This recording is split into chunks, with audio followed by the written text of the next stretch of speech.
the radical, fundamental principles of freedom, rational self-interest, and individual rights.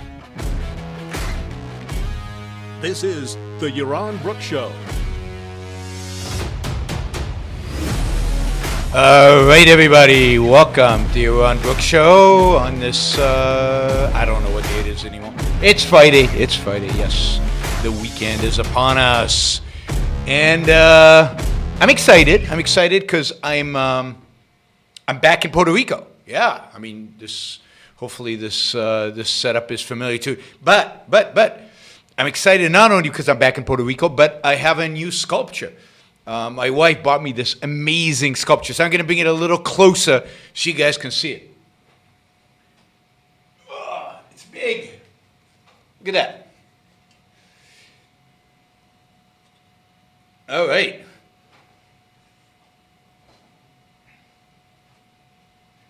That is a David. It is a 19th century piece by a French sculptor by the name of Merci. M-E-R-C-I. It is beautiful. It is just gorgeous. The anatomy is great. It's got this contrapposta, beautiful pose. It's a little broken, so that he's supposed to be holding a sword that he's sheathing, something like that, right? Putting it back after he's cut off Goliath's head, and he's got his leg on Goliath's head. It's a good size. It's not a tiny little sculpture, so it's got a good size to it. It's just beautiful. It's gorgeous. I love the theme of the David. My favorite sculpture of all time is Michelangelo's David. One of my favorites is Bernini's David. Michelangelo's David is before. Bernini's David, if you've never seen it, stunning, is during. He's in the motion of slinging the rock at Goliath's head. And this is, of course, after. Most Davids are after. The most famous Donatello's David and other Davids are after in a very similar contrapposta pose with the leg on Goliath's head and the sword. So beautiful, beautiful sculpture. We brought a sculpture from our California home to Puerto Rico. And, our place here is getting to be like a little museum. It truly is fantastic. So David is going to be in the background here. Yeah, David became a king and went downhill from there. He was cool when he was young. And of course there's Beethoven. There's Beethoven as well. So really cool. I see my meal has snuck in there. Not a nice picture. All right. Move it over here. Yeah, not good enough. Okay. So, I'm back in Puerto Rico, happy about that, be here for a while. I expect, although who knows, a few trips planned. Big one in December that probably won't happen, to Israel and to Europe and to London, but I don't think that'll happen. Anyway, somebody says, have I seen Peter Schiff's 60-minute hit job? No, I haven't seen Peter Schiff's 60-minute hit job. I don't know what it's about.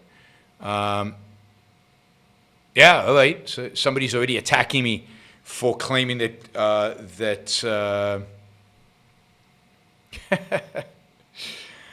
attacking me for claiming that Trump is losing. That's fine. We'll know in a couple of weeks, so no problem. One way or the other, you'll be able to call me, is wrong, and I'll admit that. Or you'll have to admit that you were wrong. Or you will probably say it's all fraud. That's possible too. All right. Wyatt says, call Bonnie implied trouble if you don't issue a clarifying statement subject to his approval. Are you planning to submit such a statement? No, absolutely not. I don't intend to respond to what I expect to be a flurry of accusation against me and the Institute and a bunch of other things. I've got better things to do than deal with that, but I do expect to see a lot of negative stuff coming out against me and against the ARI. But so be it. Okay, let's jump in. I mean, the lead story is, of course, Paul Krugman. To hell with the election. Who cares about the election? The lead story is Paul Krugman. So Paul Krugman this morning published an editorial titled, this was an editorial in the New York Times, of course, our esteemed paper of record. How many Americans will Ayn Rand kill? How many Americans will Ayn Rand kill? And the idea here is that the editorial goes on to say that it's Ayn Rand like individualism, Ayn Rand like selfishness, which is responsible for all the deaths in COVID and is going to be responsible for the deaths to come from COVID. In other words, it's the laissez-faire approach, the Ayn Rand approach, the selfish approach, which is preventing people from doing the one thing that would save us all, of course, which is to wear masks, according to Paul Krugman, is preventing a mask mandate, too much Ayn Rand individualism. And it's a consequence of people are going to die because it's Ayn Rand-like individualism on the right by Donald Trump, by Republicans, and by individuals, which is causing people to gather together without wearing masks and not take into account social distancing, to ignore science, to reject lockdowns, the whole mishmash, everything you want to throw at, right? Everything you want to throw at the left claims of problems with the response to the pandemic. Krugman is blaming on Ayn Rand and blaming on individualism, blaming on egoism, blaming on laissez-faire, on capitalism. He doesn't use capitalism, but that's the implication that, and of course, what he associates that with, and I'll get back to this point later, is he associates Donald Trump with Ayn Rand, this Ayn Rand view, and we'll get to the problems with that, and actually a tweet that he did later on afterwards regarding that I think is important. Now, this is clearly dishonest, really pathetic, shows a complete ignorance of Rand and her ideas and what she stood for. Rand ignoring science. Rand was the preeminent philosophical defender of science in the 20th century. Rand's individualism, Rand's egoism does not mean uncaring about other people's lives, behaving in ways that place other people's lives in danger. I mean, quite the contrary. Rand viewed first egoism as caring about yourself and your own happiness, but caring about yourself and your own happiness doesn't, quite the opposite, make you not care about other people, make you not care about what you inflict on other people. It is a bizarre notion that would be Ayn Rand's idea. Oh yeah, if you have the virus, go up, party. Why should you care? You're an egoist. Other people will get the virus. Why should you care about other people? But more than that, Ayn Rand specifically said that this was within the realm of the role of government to prevent you from doing so once you test positive. That is, if you have a contagious disease, then it is the government's proper role to isolate you, to prevent you from going out there and being and becoming a risk to other people. So it is a complete lie, distortion of Rand's views. Talk about this, and Rand and the Ayn Rand Institute and I have laid out clear alternatives to both what Donald Trump has done and to what the left has done in terms of actually dealing with the pandemic and dealing with it based on science, based on reason, and based on the limited role of government to protect our rights.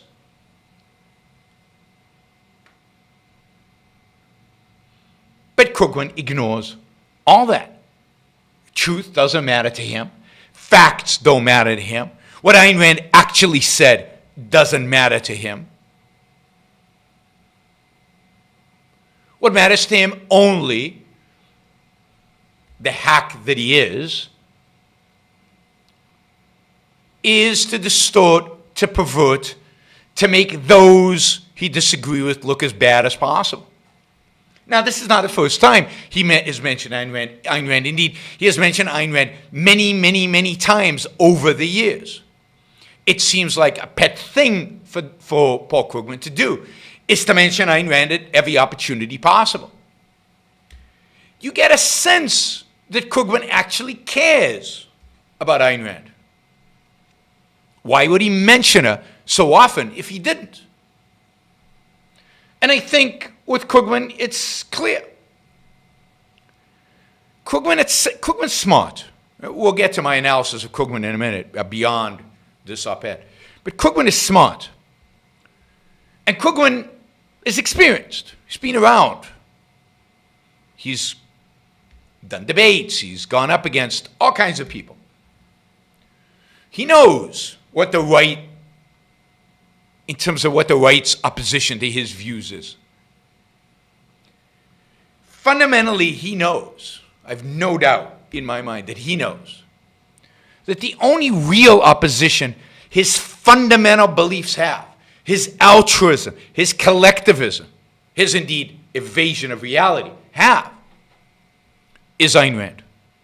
Indeed, there's nobody else out there who represents a real challenge, not to Paul Krugman, the economist who BS's all the time, but to Paul Krugman, the public intellectual. There is no opposition other than an opposition based on Rand, because only she can challenge his altruism. Only she can challenge his collectivism. Only she can challenge, ultimately, his form of mysticism.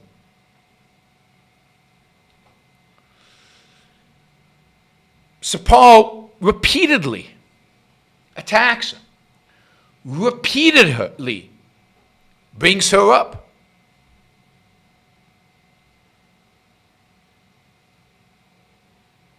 Whenever he wants to attack anybody, whenever he wants to attack the right, he attacks Ayn Rand, because he knows that on the right, the only person worthy, the only person who actually presents a challenge to his set of beliefs is Ayn Rand. Everybody else is, at the fundamental level, agrees with him. Now, he promotes mandatory mask wearing, mandatory, lockdowns. Ayn Rand doesn't promote any of that. Indeed, she opposes mandatory mask wearing. She would oppose mandatory mask wearing.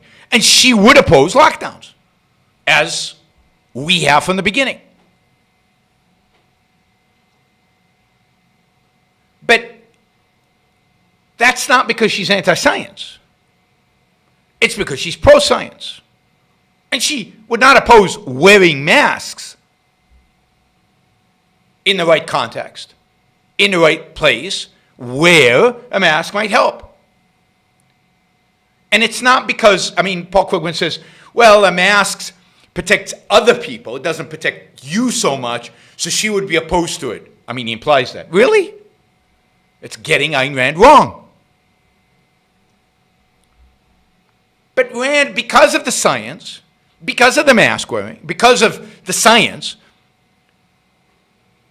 would advocate for the kind of policies that nobody did in the United States of America, or in Europe for that matter. Nobody. There's not a model in the Western world for what needed to be done. The model for what needed to be done is in the East.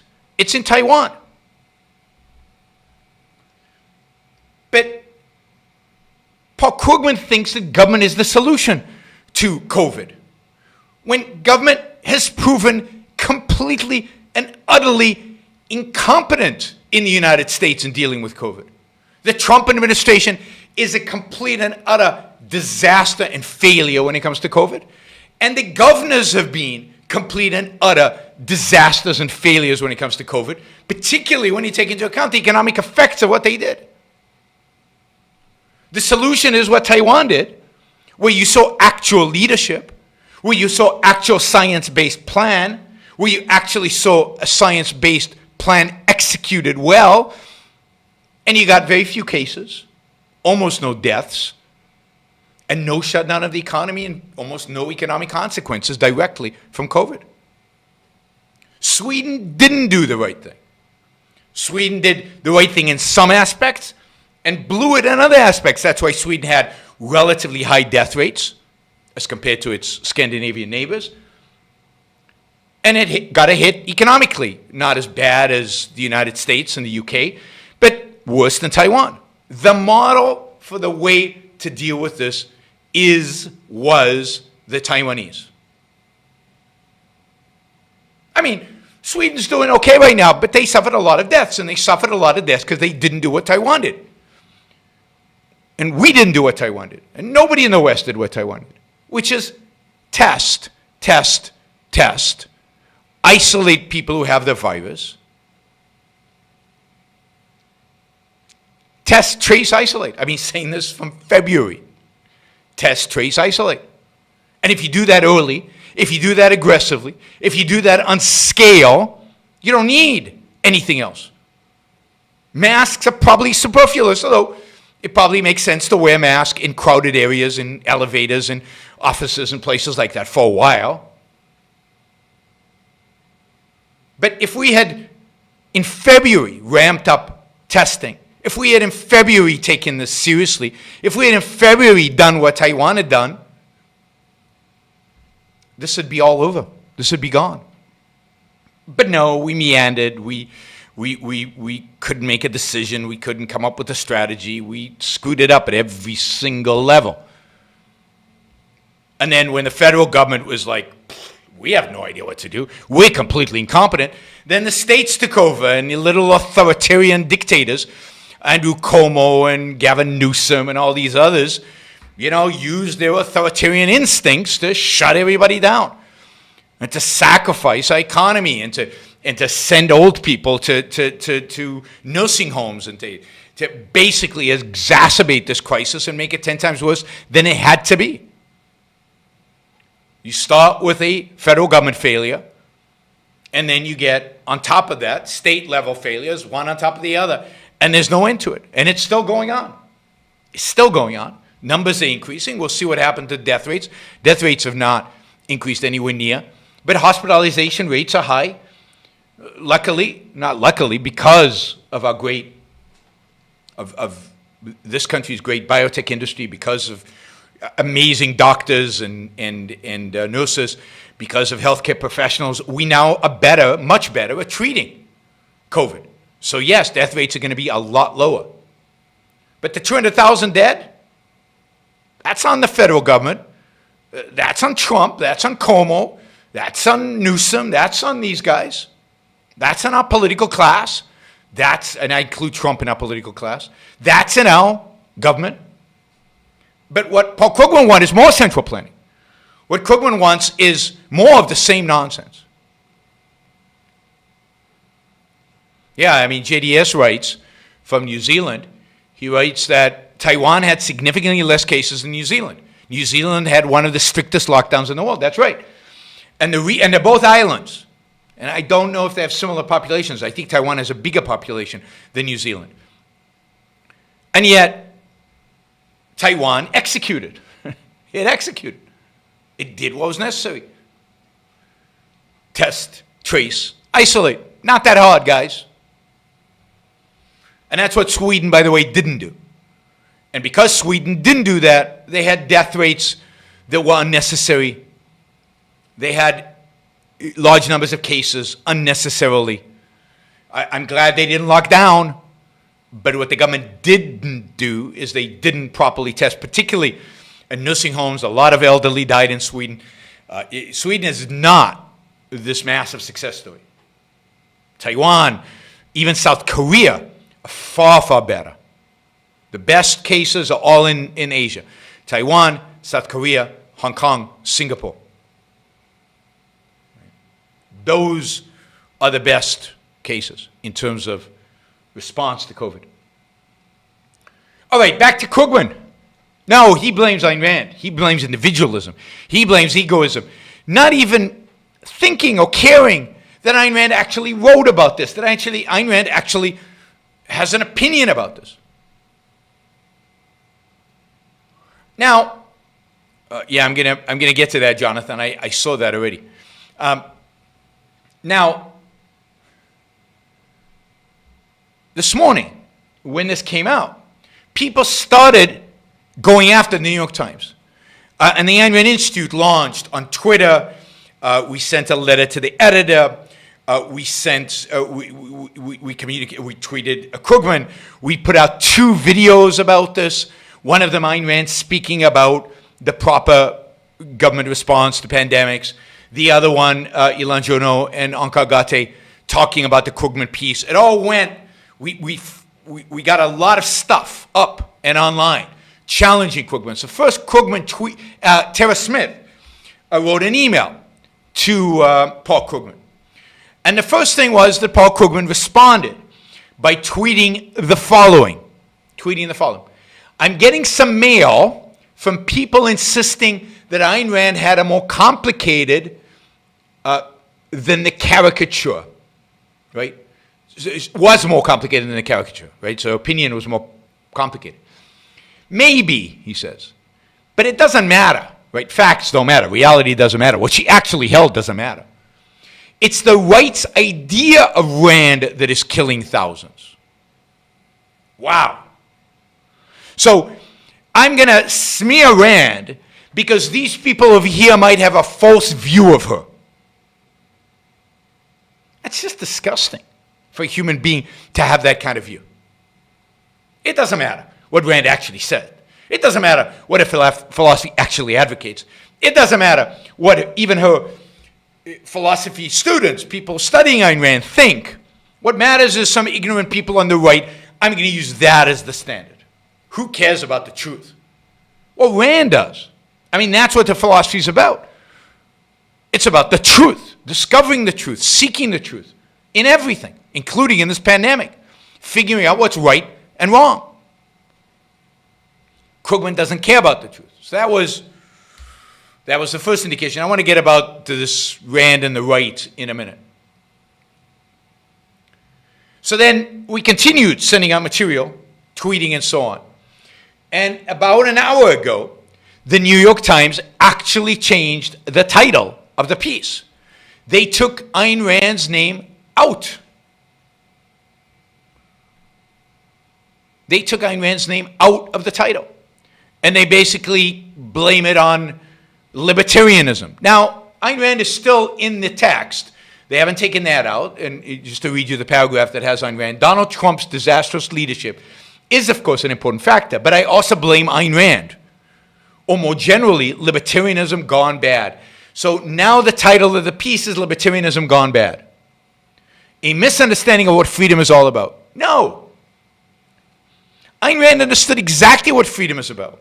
Ayn Rand understood that freedom is not about violating the rights of your neighbor. It's not about putting your neighbor at unnecessary risk because of your subjective desires. Ayn Rand understood exactly what freedom is about.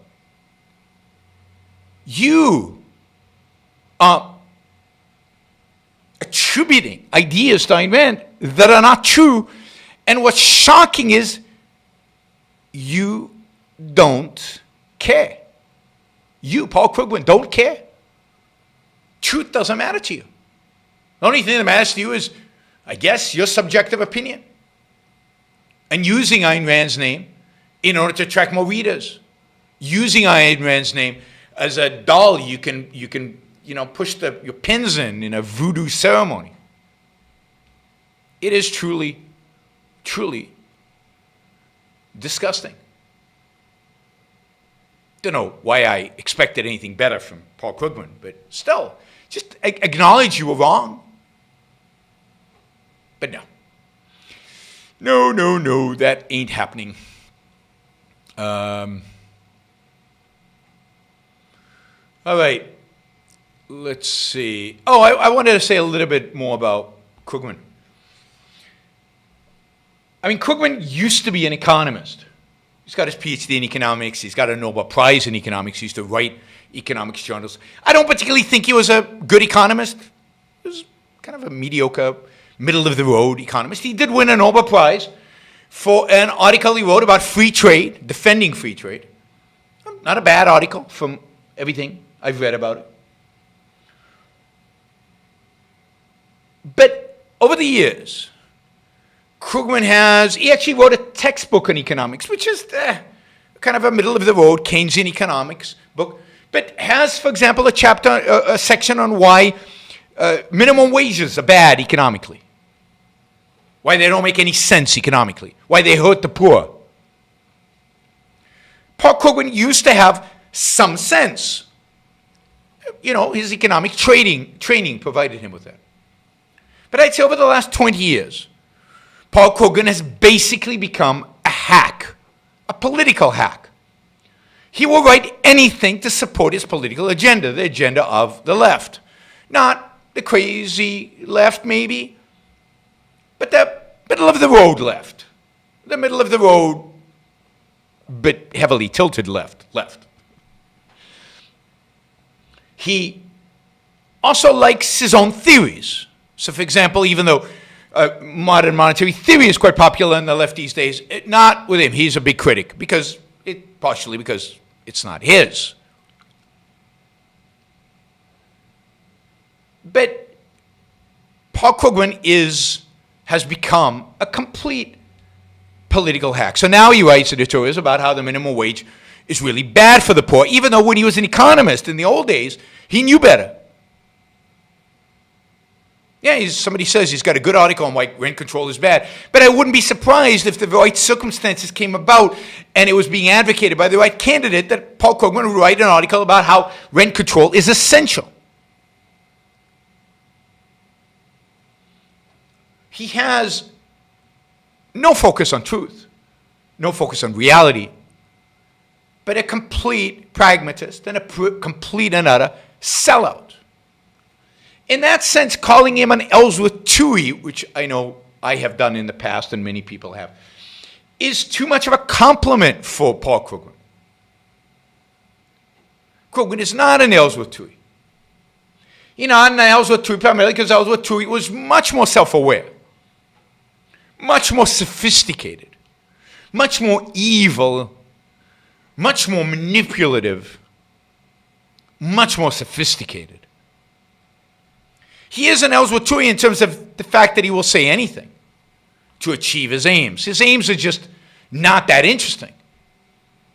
I mean, Ellsworth Toohey's aims were to destroy the men of ability, to destroy beauty, to destroy success, to destroy ability. Paul Krugman's are more mundane. It's to get in the politicians he wants, to support them, to support their programs. I mean, the intent, the psychological intent, the ultimate intent is no doubt destruction, is no doubt nihilistic, but he's not sophisticated enough to go all out on it. Yeah.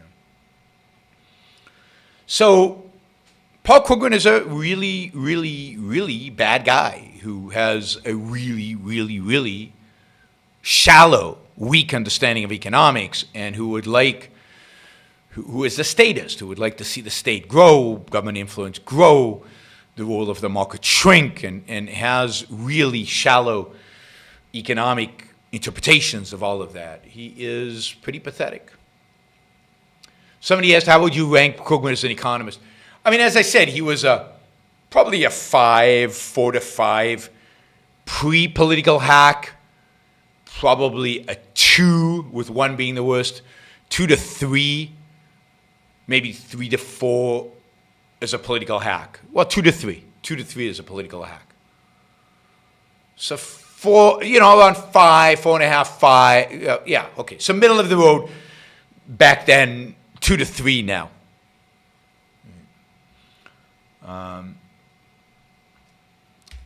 somebody posted this quote from Ayn Rand: an individualist is a man who recognizes the inalienable individual rights of man, his own and those of others.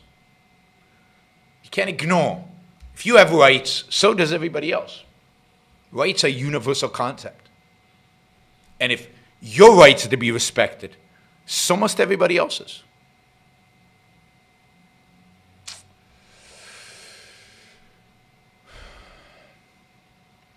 Somebody says, as the saying goes, Paul Krugman, always wrong, never in doubt. Some people say that about me. Somebody's asking, do you think that Slovakia is doing right now all over testing? Basically, you either have to isolate or go get tested.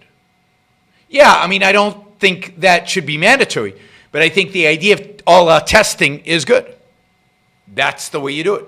You go out there and you test, you isolate those people who are positive, and you leave everybody else alone. All right. And you encourage, you encourage people to test, and you certainly encourage,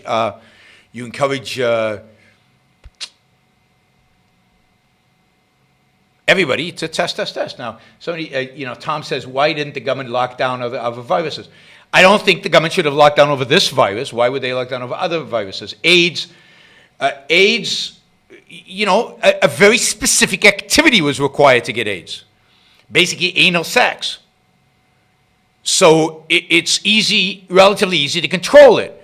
There was a law passed, which I think was a legitimate law, saying that if you engage with sex with somebody else, knowing you have AIDS, then you're a murderer. And I think that's absolutely right. If you know you have COVID and you go to a seniors facility without a mask and breathe on everybody, then yeah, you're endangering other people, and you should be tried for that. You should go to jail for that. And that's true of AIDS. If you have sex with other people, knowing you have the disease and don't tell them, then that's endangerment. That's putting other people, and you should be prosecuted for that. H1N1 was not nearly as contagious as this is. Hepatitis. Hepatitis is tested for regularly. Right? There's a reason we test for hepatitis, because it's very infectious. Now, it's not so prevalent. It's not as easy to get it, so we don't test everyone. But I've been tested for hepatitis several times, maybe because I travel a lot. But yeah, and Ebola, you should thank God, or whatever you want to thank, that Ebola is not super contagious, one, and that we don't have an Ebola killer and super contagiousness come to America. Because with the kind of ignoramuses running this country, something like Ebola, would be devastating. Millions and millions and millions of people. If Ebola was more contagious. Luckily, it is not. COVID is somewhere in between those. It's significantly deadlier, at least originally, significantly deadlier than the flu. Now less so because we've got better treatments. And very, very contagious. Not as deadly as Ebola. Not as deadly as MERS, the Middle Eastern version of a coronavirus, a corona-like virus, and not as deadly as AIDS, but more contagious than any of those, and easier to get because it's through the air. So I don't know why, in defending, and I know why Tom is asking this, because Tom will do anything to defend Trump. In defending Trump, the attitude is, well, we didn't do, no, I'm not for lockdowns. And if Trump had done the right thing, there would have never been any even marginal need for lockdowns. You could argue that New York, in mid-March, had no choice, given that nothing had been done until mid-March. But even then they should have locked down for a week or two and it over with. Once you flatten the curve for the hospitals, you're done. But again, that was only true because of the failure of the federal government to test and isolate. Andrew says, both Krugman and Rand hold it's wrong to sacrifice others to oneself. How do they differ in application of that principle to COVID? Well, one, Krugman wants to use the force of the state to impose on you. For example, wearing a mask. So that even if you're not a threat to your neighbors, you're treated as if you're a threat. Krugman wants to impose on you a lockdown, which means that even if you're not a threat, you're treated as a threat. I believe in locking down those who test positive. But if you either test negative or have not yet been tested and have no reason to believe you have it, it's a violation of your rights to lock you down. And it's a violation of your rights to force you to wear a mask, but an egoist would wear a mask when going into public just in case you're positive. Just in case.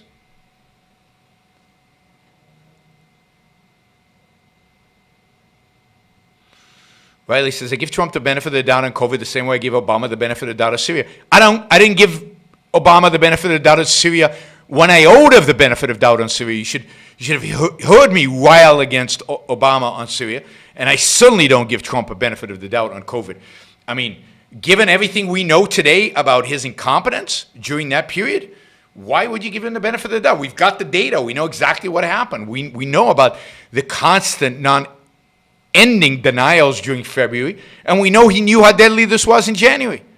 So now with the release of Woodward's tapes, where Trump says that he knows how bad it is in January and admits to knowing that, there's no reason to give him the benefit of that. All the information is out there. No, Seth, you just don't come and listen to the ones where I don't criticize Trump because all you're interested is in hearing me criticize Trump.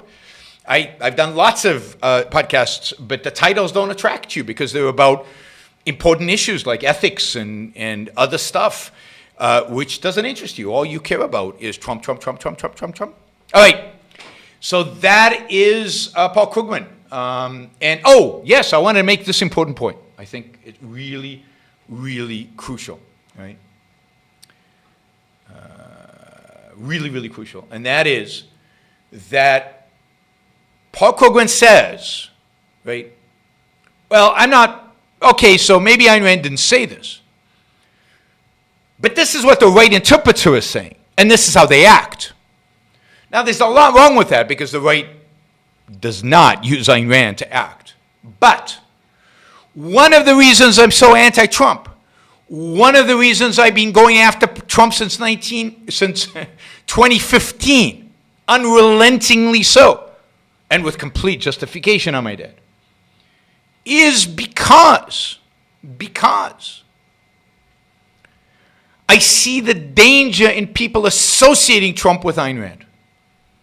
I see the danger, and I did the same thing, by the way, with Paul Ryan, anybody, and Ted Cruz, anybody who goes out there and mentions Ayn Rand, and then acts like a statist, and then, I don't know, Paul Ryan declares his Catholicism or whatever, is a danger to us.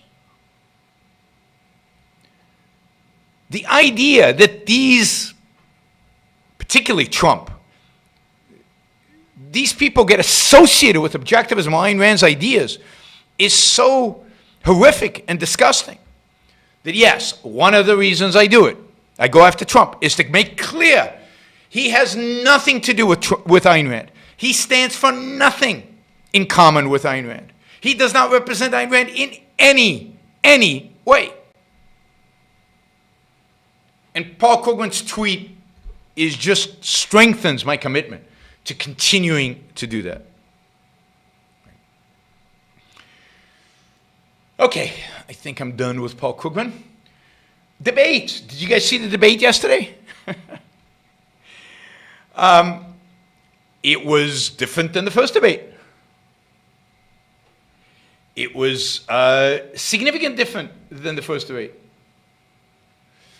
The first debate, Trump acted like a thug. He wouldn't let anybody talk. He interrupted. It wasn't a debate. And the polls, to the extent that any of you, and I don't know if any of you believe in the polls showed that he took a real hit. He took a real hit for his performance. The American people did not like his performance in the first debate. So they reined him in for this debate. And this turned out to be an actual debate. Now, boring as hell, stupid, basically two people on stage that wouldn't know the truth of it, hit him on the head with two liars constantly lying about everything. Trump about his success with COVID and generally his success. And Biden about everything else.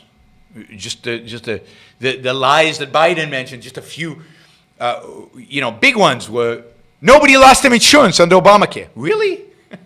There are like millions of people who know you just lied because they actually lost their insurance.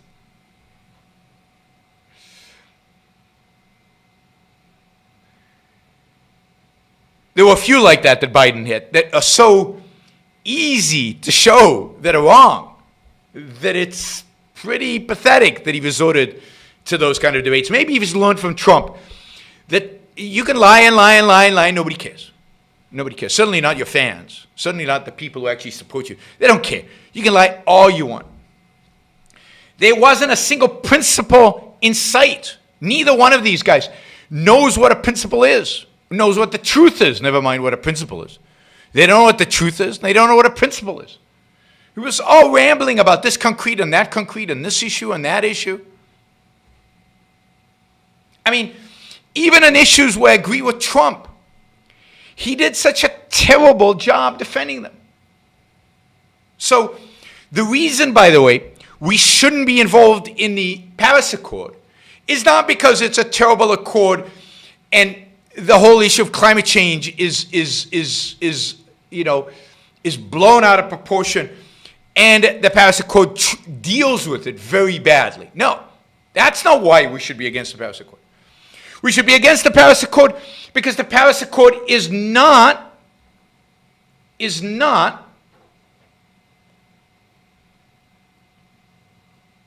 tough enough on China and India. That's why we should not follow the Paris Accord. Really? Oh, really? Come on. I mean, I saw the debate. I'm not talking about the media. Well, Trump didn't say climate change is fake. Trump didn't say we've got the whole diagnosis of climate change is wrong. He said, but, in a whiny voice, but China and India are cheating, so we shouldn't do this because China and India. Which is like the lamest excuse. I mean, over and over again, during the debate, he said he was on the side that I kind of agree with, but his justification for it was so pathetic. I mean, his healthcare plan, which he's been talking about for months and months and months and months, and has never revealed, why is that? And the Trump administration has actually done some good things on healthcare at the margins. They haven't done anything big, substantial, but at the margins. And yet, none of that came through. He didn't mention one of the good things they've done. He didn't talk about private health care at all. He basically said, I can protect Medicare and Medicaid better than you. He was the first one to bring up entitlements and how he was going to protect entitlements better than anybody else. Now, this is not what the mainstream media said. This is what I literally heard last night. Maybe you guys should stop listening to Alex Jones and actually listen to Trump.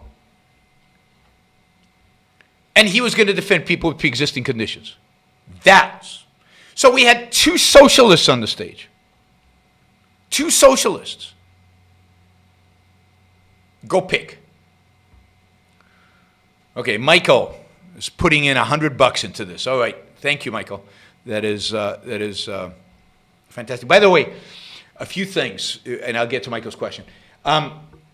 First, If you haven't pressed the like button on the show, please do so on YouTube, Facebook. Press the like button. We've got 78 likes. We've got 170 something watching right now. Please press the like button so we get that over 100. It should be way over 100 right now. Don't forget to share. Don't forget to subscribe if you're not a subscriber to the show. Also, click the bell next to the subscription button, and then you'll get notifications when I go on live, and that way you'll be able to join the show more often. So press the like, press the bell, so you get the notifications. If you want to support the show and ask a question, well, Super Chat is just an amazing way to do that. You can put a dollar amount on your question. That way, the higher the dollar amount, the more likely it is that I will answer your question immediately. I try to answer all the questions. I sometimes run out of time, but I try to answer all the questions. But certainly questions over $20 get answered fairly quickly. So please come and use the Super Chat. If you're on Facebook, come over to the Super Chat and use it there to ask questions, and that way I'll refer to you directly, refer to your questions directly. Then of course you can also support the show, and I really appreciate this, monthly by subscribing, and you can subscribe on YaronBrookShow.com/support. You can subscribe through Patreon, through Subscribestar, and through Locals. And look, value for value. I produce these shows. I hope they are of value to you. If they are, even if you don't agree with me on everything, but they are of value to you. You enjoy listening, maybe because you enjoy being disagreed with, or maybe you just enjoy the entertainment value, or for whatever reason, then value for value. Support the show so that I can continue doing these, so I can continue bringing you the Yaron Brook Show, and you can continue enjoying them. So trade. So I'd appreciate anybody who doesn't support the show yet, go over to YaronBrookShow.com/support and click the support button. And you can also do it one time on paypal.me/YaronBrookShow. All right, one other announcement. On Tuesday's show, and we'll have to create some clickbait on that show. On Tuesday's show, we're going to have a big Super Chat match. I've been contacted by one of our listeners. He's going to match up to $1,000 on Tuesday. Now, I hate to say it right now because now you're not going to make any Super Chats for the next couple of days waiting for Tuesday. But if you are planning to make, Tuesday would be great if we could raise, he's going to match up to $1,000. So we could raise in one show, we could go for the record and raise in one show $2,000 to support the Yaron Brook Show. So I hope you ask your friends to come, anybody who listens to the show, some of you who are listening via tape, it'll be on Tuesday, 8 p.m. East Coast time. We'll make it 8 p.m. East Coast time. Invite your friends. I know we're not going to get many Europeans, but if you're not, try to come live to that show so it'll be an exciting show. We'll find some topics that are crazy off the wall. And we will try to hit that $2,000 in one show level. As I've said, if we can get to $1,000 a show, I'll do a show every day at those rates. All right, let's do Michael's question and then Adam's questions. Michael was $100. Adam was $50. Michael's question: speaking of Trump, you and I both detest him. However, once in a while he does something right. What do you think of his efforts to broker more diplomatic relations in the Middle East? UAE, Israel, Bahrain, Israel, Sudan, Israel. I've talked about this. I did a show on these peace treaties. But look, when Trump does something good. It's sad that it's Trump doing it because the goodness in it gets diluted by the fact that it's Trump. When he cut capital gains taxes, I applauded that. When he moved the embassy to Jerusalem, I applauded that. These, not even peace deals, but, normalization deals are good things. They're good for Israel. They're good for the Middle East. UAE and Bahrain and Sudan are all dictatorships. I'm not excited about Israel having diplomatic relations with a bunch of Muslim dictatorships. But okay, it kind of creates a certain momentum and a certain trend in the Middle East that is generally positive. It's a good thing. How much did Trump have to do with any of it? I don't know. And I don't really care. It doesn't really change my view of Trump. But yeah, he's done some good things. Right? He got us out of the Paris Accord again for all the wrong reasons, and he's done a bunch of, particularly at the regulatory agency level, not so much Trump, but the people he appointed there have done some decent things in spite of Trump's instincts Trump's instincts are all statist. Trump's instincts are bigger government, and you can see that in government spending. But none of that comes close to redeeming his flaws. None of it. So, and his failures. So, while, yes, some of this stuff is positive, so what? Is there anything that matters that the Trump administration deregulated? In digital tech, oh, yeah, Adam mentioned digital tech. The free market, Donald Trump administration, and this is, I guess this is for the chess. I don't understand it, so you're going to have to enlighten me. Just sued Google and antitrust under the most bizarre circumstances. I'll deal with it in a future show. Republicans, with Republicans like this, with Donald Trump, who needs Democrats? Just tell me why Google was sued under antitrust and how that is a good thing. All right, go back to Adam's question. Is there anything that matters that the Trump administration deregulated? In digital tech, the terminated regulations were obsolete or had simple workarounds. True. In biotechnology and research, regulation is more severe under Trump. In some areas of biotech, that is true. In banking and finance, almost no deregulation. Dodd-Frank stands. I mean, one of the things Republicans fought in the 2016 election was to get rid of Dodd-Frank. Dodd-Frank stands. Obamacare stands. A few provisions of Obamacare, the mandate was taken away. But of course, once the mandate is taken away, the whole thing is, it's bad on top of bad. I mean, you haven't solved anything because Trump has not proposed anything positive. He's tinkered with some health insurance, expanding the ability of health insurance companies to provide more insurance. I would say the one area where deregulation has been the best, the area that's been the best until recently, until about a month ago, was on energy. There was definitely more drilling, more permits. There was definitely more openness to nuclear, although that hasn't resulted in any approvals for any new nuclear power plants, in spite of all the innovation that has happened in nuclear, the developments, the improvements, all the nuclear power plants are being built in places like China, good ones, superior to anything we've ever had, are being built in places like China.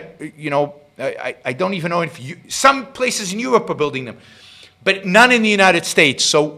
But energy generally was deregulated. Now, you notice that Trump completely backtracked on that about a month ago when he rescinded the permission to drill off the coast of Florida, South Carolina, and one other state. All states where Republicans were struggling to get votes, so he rescinded the ability to drill off the coast of those states. All in the name of freedom, I'm sure, right? I'm sure that is all in the name of freedom. I mean, that's what the people who think Trump is playing 3D chess would argue. So, none of the deregulation that he's done, and I talked about this early on in his administration, none of the deregulation that he's done is substantial, because to be substantial, you have to do it at a legislative level. When he had the Senate and he had the House, all of them were Republican. He did nothing to pass real deregulation in bill form that could not be reversed like this when a Democrat was in power. So all these deregulations, even the good ones that he's done, as soon as Biden becomes president, they're all moot. They're all finished. They all get reversed. So the real hard stuff, the hard stuff he didn't do. And he doesn't understand the American political system. He doesn't go to Congress. He hasn't lobbied. He hasn't talked to the American people. He hasn't shown any sense of leadership. Any sense of leadership. And that's really hurt. So even when he wanted to do something positive, like repeal Obamacare, although he didn't have an alternative to it, he didn't show any leadership, so he couldn't get the Republicans to actually do it. He didn't actually go and, he's the man of the art of the deal. What deal? What deal? He hasn't even cut a deal. He wants a $2 trillion stimulus, and he can't even get that done. Let's see. We got these two $20 questions. Trump claims to be a capitalist, yet practices MMT, and Republicans do nothing but acquiesce. Absolutely. I mean, he's the opposite of a capitalist, and as I've said over and over and over again, the fact that he claims to be a capitalist, the fact that you guys defend him, some of you guys defend him as capitalist, the fact that the press views him as a capitalist and presents him as a capitalist, gives a bad name to capitalism and makes it far more difficult for us who really believe in capitalism to actually defend the system because it's associated with Trump.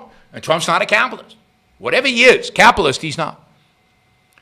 Are you aware of the current issue between Peter Schiff and 60 Minutes Australia? It goes to show how philosophical corrupt the Australian culture is. It is hardly a bastion for freedom. In fact, it is more bastion for fascism and force. I do not know the current issue between Peter Schiff and 60 Minutes. I'll look it up. I'll research it. But yes, we had this discussion, I think, last show about the fascism, the authoritarianism, growing authoritarianism in Australia, where Melbourne is basically being under lockdown, where people are being dragged from their homes and put into jail for opening their businesses and stuff like that. It is, parts of Australia at least, are super authoritarian. It's sad because Australia used to be a free country. And it's, in many respects, it's still considered a free country. And yet, this COVID has brought out the worst authoritarian instincts in almost everybody. And all over the world. And it really is horrific. Really is horrific. All right. Let's do, Rez is Corey. Corey, I promise never to hide you away. Oh, you're still hidden? I'm sorry. I don't know. Let me get on it this week and try to figure out how to unhide you. There must be some page somewhere in YouTube that allows me to unhide you. I really apologize. I was trying to get rid of a really bad guy and you got caught in the crossfire. Yep, that's the friendly fire. It kills more people in war than the enemy often does. Certainly in many of Israel's wars and in American wars, the American army is so militarily superior to its enemies that most of the American casualties are typically from friendly fire. All right, let's see.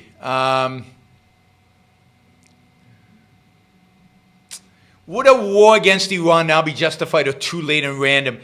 I still think it would be justified, but you would have to set the context. You would have to make the case. You would have to convince the American people. One of the beauties of a voluntary, of freedom, of a true laissez-faire free America, where taxes, imagine a world in which taxes are voluntary. In order to go to war, you would have to convince the people it was justified. You would have to sell war bonds, or you would have to you would have to encourage people to contribute to the war effort through voluntary taxation. I really believe that before you go to war, you have to make the case. You have to convince the American people. You have to justify to the American people. And given what's happened over the last 40 years with Iran, you would have to make that case. You would have to have real leadership, make the case, and then, give them what they deserve and have deserved for a long time. No politician in America today could do that. They're not. They don't have. Look at Trump. Here's a classic example of Trump. Kill a bad guy, which is great. Kill an Iranian general, and then fold, and then go hide in your bunker. Right? They lob missiles to us. We ignore it. They kill. They go after Americans in Iraq. We ignore it. We killed the bad guy. That's good. But use that to leverage and go really all out, or at least put pressure on Iran. But no, complete folding. Would you mind elaborating on your new status? New statues. Statues. I did at the beginning of the show. So happy to, but that's David. That's Michelangelo. I did in the beginning of the show. So just rewind the show to the first few minutes, and you will get my description of the statues and what they mean, right? So and what they are and what they mean. But yes, as you can see, as I've said many times, surround yourself with beauty. More important than Trump, elections, everything else. Surround yourself in beauty. But of course, if I did a show on beauty, if I did a show on art, like Seth wouldn't show up, and then he only shows up to shows where Trump is in the title, and then he complains that I only attack Trump in all my shows. But the show on beauty, he wouldn't come to. All right. Let's see. Okay, we're done with Super Chat questions. Yeah, so I thought the debate was generally boring. I thought Trump did much better than the first debate, but not good enough to change the dynamics of the race. I think Biden, all Biden needed to do, and I've said this before the first debate, all Biden needed to do was stay awake and stay intelligible, not intelligent, that he can't do, but intelligible. And he did that. He didn't sound, he wasn't mumbling.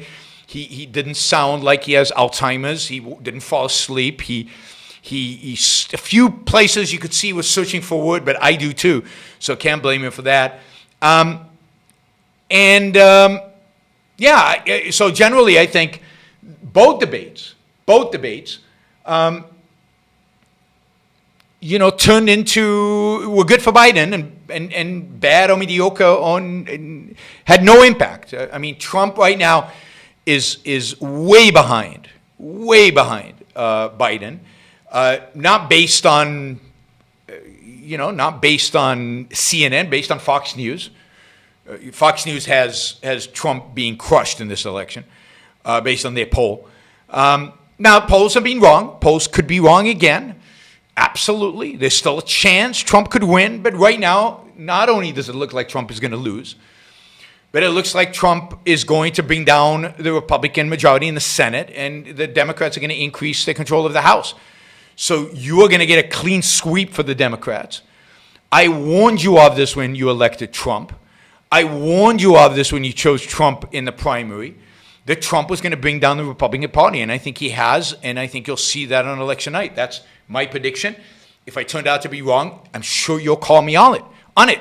But Trump is going to bring down the Republican Party and going to hand on a silver platter all two branches of government. Now, the third branch, yeah, you could say good for Trump. Trump has preserved the third branch. Okay, that's probably the best argument for a Trump presidency.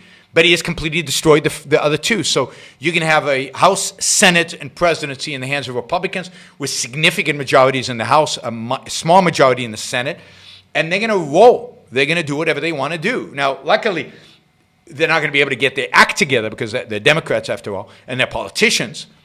But Trump is losing, and he's losing big time. Now, there could be a surprise in the next 10 days. Who knows what will happen in the next days? But right now, he is losing not by a small margin, by a big margin. I think it'll be close to a landslide. I've been predicting this for a while, but who knows? But that is my best estimate of what's going to happen. What's going to happen here, and if that happens, I know you're going to blame me for criticizing Trump, but really, it's the fault of all you Trump apologists who won't say a word negative about Trump, who will justify everything he did, even when he kisses and hugs the brutal dictator of North Korea. This will be on you. The damage to the republic will be on you. Particularly those who voted for him in the primary. All right, why is he losing? I just wanted to make this observation. Watching the debate yesterday, I found it really interesting. And watching his speeches recently, he won in 2016 by having a theme, by having an agenda, by having an easy message that he communicated. And this time he doesn't have it. And the one theme that I think could have led to his victory, he's not consistent with. He doesn't push all the way through on. So here's the theme, and I've mentioned this many, many times. This is the theme on which Donald Trump won in 2016. The world's in horrible shape. Things are terrible. Carnage in the streets of America. We're losing to China in economics. In every respect, the America that you love is gone. Is going, not gone, going. Things are really, really, really bad. And it's not your fault. It's the fault of the Chinese. It's the fault of Mexicans. It's the fault of immigrants. It's the fault of the elites. It's the fault of international trade. It's the fault of bad deals. It's not your fault. So blame the other. And the third leg of that was, trust me, I know how to fix it. I'm not a politician. I'm a businessman. I know how to fix stuff. I know how to do stuff. I can fix this. I will do it. Don't ask me about details. They don't matter. Because I know how to build buildings. I know I can change this country. I can fix it. And that worked. That worked. By the way, as I've said many, many, many times, that is the pattern of every authoritarian who's ever risen to power uses that. Right? Who's been voted in has used that pattern. World is shit. It's others, the Jews, the Chinese, somebody else's fault. It's not yours. And I can fix it. Me, as an individual. Right?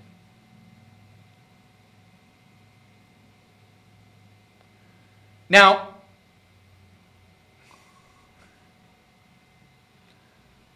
why isn't that working for him today? Because he could make the argument, and he does sometimes, but he doesn't. He could make the argument. Look, COVID is devastating us. It's really bad. It's hurting the economy. It's really, really bad. And it's others' fault. It's China's fault. I mean, he mentions that all the time. It's China's fault. But don't worry. I'm a businessman. I can fix it. Now, why wouldn't that work? Well, it's obvious. He was there. He was president when it happened. And he didn't fix anything. By the way, if you want to put money on Trump winning, there are betting markets. You would make a lot of money because the odds are such that you would make a lot of money by betting on Trump right now. So if you guys believe Trump will win, go put your money where your mouth is. So he can't do it because he was president and he failed. So while it's true that things are bad, it's true that it's supposedly true that somebody else's fault. He, the so-called brilliant businessman, was right there in the White House and didn't have a plan and couldn't execute and couldn't get it done. So he can't make that argument. He'd be laughed off the stage if he did. And indeed, it's very hard for him to make his old argument. The argument of things are really bad. Well, if things are really bad, what have you been doing as president for the last 4 years? If it's the other's fault, then why haven't you dealt with it? What have you done with regard to China that has made our lives better?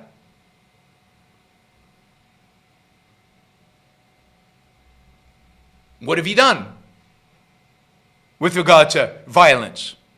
What have you done with regard to the riots? What have you done with all these things? Nothing. He was president, and he didn't do anything. So the thing that's killing his campaign is that he can make the first 2 points, but he cannot make the third. He failed. He failed when he was tested with COVID. He failed with China. We're running larger trade deficits right now than we did when Trump took office. Trade deficit, he claims is bad. I don't. I think it's great. I have no problem with trade deficits. But he claims they're bad. And yet they're bigger now than they were before. We were more dependent on China when COVID hit than we were in the past. He was president for 3 years before it hit. The elites are still the same. He was gonna dry the swamp, clear the swamp. Anybody think the swamp is any cleaner now than it was before he elected president? Anybody think there's less corruption in Washington now than there was before? Anybody think the elites now are less powerful than they were before? Nobody thinks any of that. So while I think the base is still convinced that the world sucks and it's all the Chinese, the Mexicans, and the elites' fault, he's not produced any results. And for the fact that he's not produced any results, he is going to fail. He is going to lose. He has lost, he's losing suburban women, white women. He's losing many whites. So to me, he can't tell the story that got him the votes, because even with a straight face, nobody's going to accept it.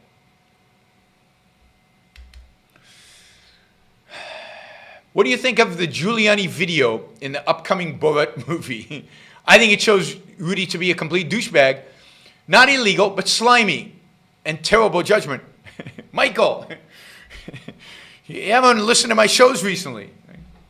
I mean, I have literally been saying that Giuliani is how did you put it? A douchebag since, I'm trying to think, when I first taught this class. Literally for 25 years, since 1995, when I taught the class in finance and ethics and claimed that Giuliani was a douchebag for what he did on Wall Street in the 1980s. Yeah, Giuliani is scum. I mean, when he ran for president, in many ways,